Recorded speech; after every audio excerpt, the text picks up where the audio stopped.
Yeah, Peter, no. Move Over featuring Questa, Blacklist, and Vay. What a jam. What a jam. Yeah, it's time for the YouNHipHop Connection. The award-winning YouNHipHop with TowdeeMac on UFM. That's how we do it.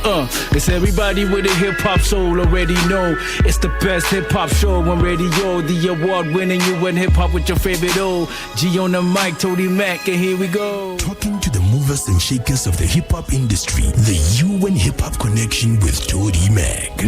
Yeah, man. Although she's a Northwest original, she's known more around Pretoria circles, a seasoned hip-hop connoisseur of the craft, the artist brands, and the industry. Her journalistic works have graced the pages of Sunday Times, the Times Live, the Sowetan, amongst other top publications. One of the dopest content production managers I know personally. Ladies and gentlemen, the Pristine Queen, Azizzar.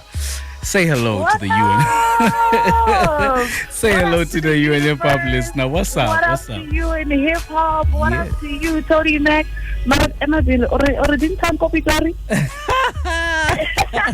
Yeah, they know you better that side than this side, baby.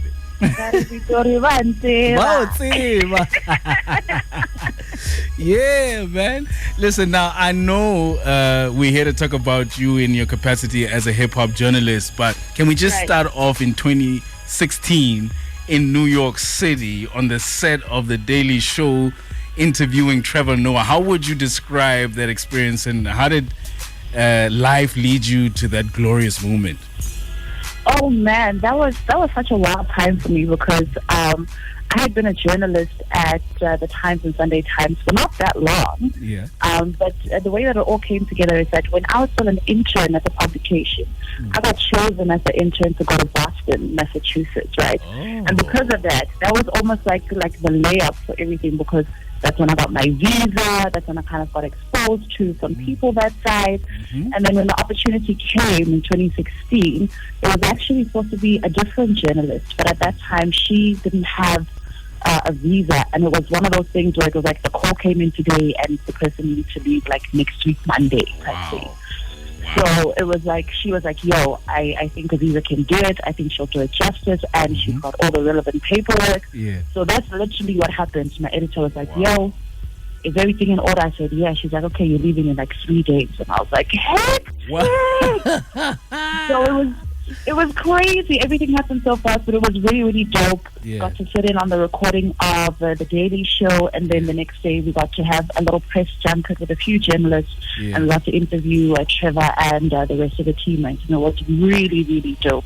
I think God was just looking out for me that time. Dope, man. How's Trevor in the States? Like, I know it was a couple years ago, but like, was he just as South African as we all know him, that side? I mean, he was really, really dope. You know, when he found out that there was some South African journals in the mix, he was like, oh, cool. You know, he was very, very cool. But I think even at that time, and as much as he was the host of the Daily Show, I think even we didn't realize just how monumental that moment was, because look how he skyrocketed since then. But it's one of the best experiences that I've ever had.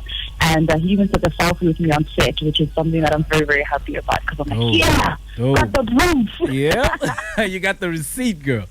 Right. So okay, now back to the lecture at hand. Who was the first rapper you interviewed that was like a really big deal to you? Sure.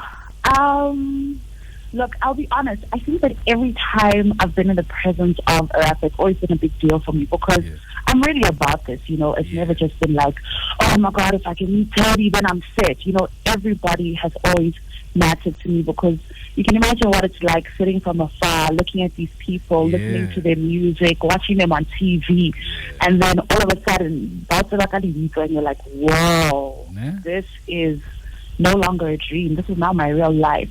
Oh, but you're in the game now. You're fully in now.